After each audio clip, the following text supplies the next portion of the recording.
on, y'all? Just want to make another quick video here. So I'm actually making a pipe I'm cutting custom to fit for my filter and pipe for my ProCharger. So on the end where it sucks in the air,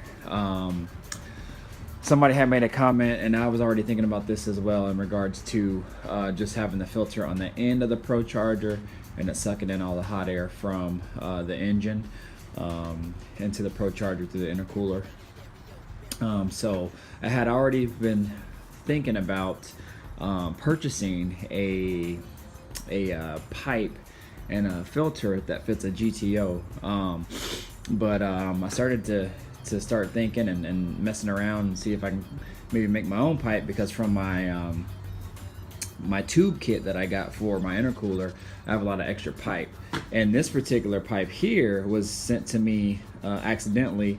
They sent the wrong size, and so they had to resend another one, so they just let me keep this one. So this was actually a 24-inch long 90-degree bend pipe that was way too long for my application, because I only needed 18 inches.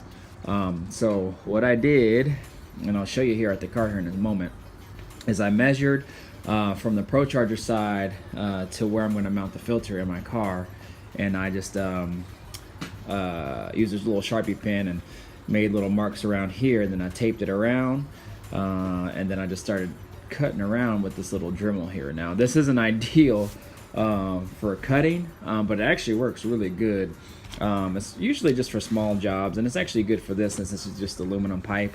I just take my time, and this is the cutoff wheel. This is the end of it, at least. It's a lot bigger. And then I use that, and I just take my time and kind of go around until it gets lower and lower, and then eventually it cuts off. So it really didn't take me that long, maybe 5 to 8 minutes to maybe cut one piece off and the other piece. So well, maybe not even that, maybe about 5 minutes. So anyways, and these are little sanding stones. So what I do is I take this more coarse stone and I sand it down, or grind it down, grinding stones, and I grind it down to make it a little bit smoother. And this one actually makes it a little bit smoother as well, just to kind of get all the burrs off the edge, and and all that. So it doesn't have to be perfect around the edges here, because it's going to be covered by the couplers anyway. So just get them as smooth as possible. And I put that tape on there for my line measurement, and that way I don't scratch this side of it. And I actually needed some shorter pieces anyway, or actually wanted some shorter pieces, so I have those as well, just in case I need them in the future. So I'll go show you here. I'll take you to the car and show you how I'm going to mount this and how it's going to look. So I'll be right back.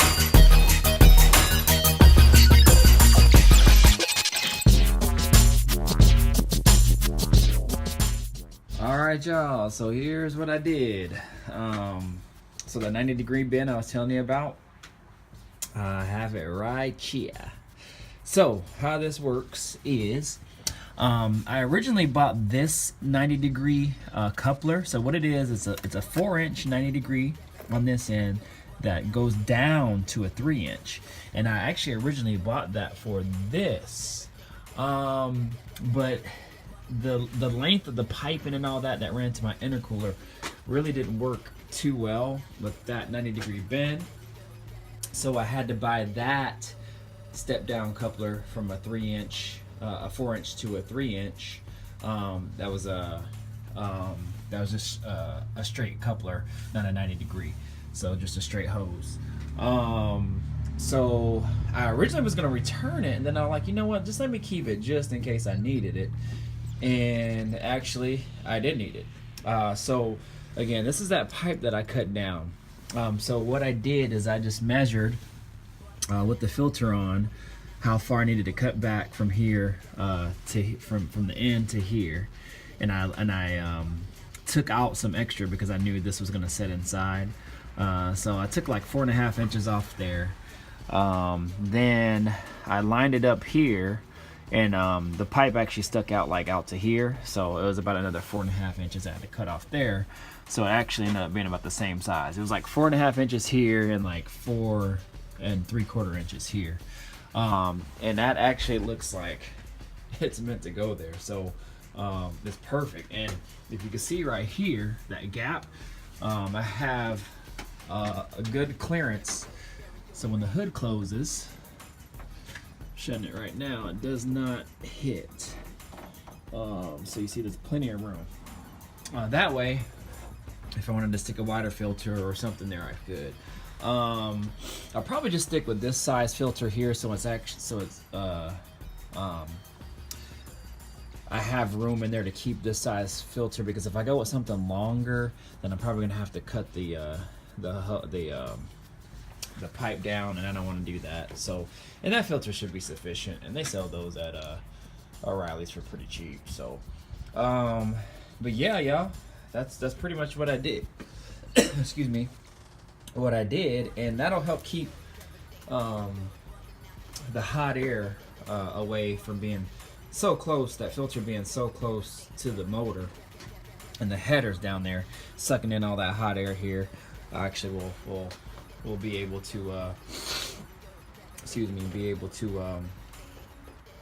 get it a little bit further away from the engine. So but yeah, so I'm proud of that. I'm happy with that, and I think it looks good there. So, and nothing else in the way. I don't really technically have to get over in there at all. And what originally was there was this, my washer fluid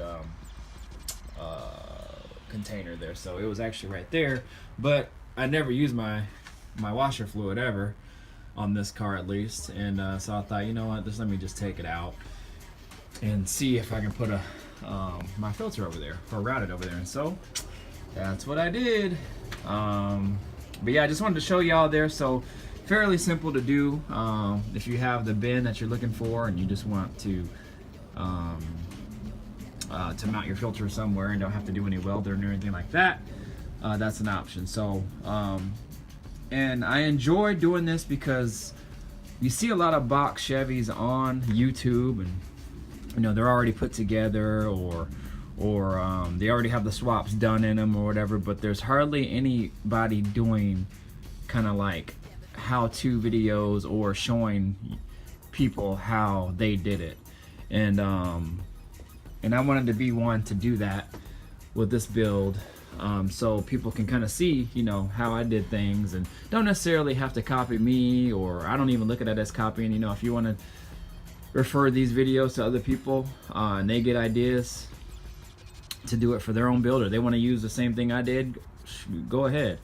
I researched YouTube a lot in regards to my build, and I use some things from other people as well, and I think it's great. And our community should be together, and we should be able to help one another out, and not looking at it as competing, but you know, just keeping the culture alive, y'all. So, you know, I guess in a way we are kind of competing. You know, we all want the best box or car out there that we can have, but at the same time, y'all, it's all love. So any questions, any things that you guys might have, just ask me. I'm no pro, I'm not a mechanic by trade or anything. I just love the culture, and I love doing things, and I love turning wrenches and getting my hands dirty, and it's therapy for me. So anyways, I didn't want to go on a tangent or anything like that, but I definitely just wanted to chime in, y'all, and do another quick video and show y'all how I did it. And this thing is coming together. So all right, I don't know what my next video will be. I'm getting my computer back tomorrow because I had to send it out again to get a couple of other adjustments for it done, and they're sending it back to me, and I should be getting it tomorrow, so I'll be able to drive it. Hopefully it drives a little better, and then a week from tomorrow it's going to the dyno shop and the tune shop to get all tuned up and ready to go. So hopefully after that, this thing will be running good, and then I can actually enjoy it, and then I'm going to start on my Regal T. So from there, I will let this be, and hope y'all have a wonderful Sunday, and peace and blessings to y'all, and we'll talk to y'all later. All right.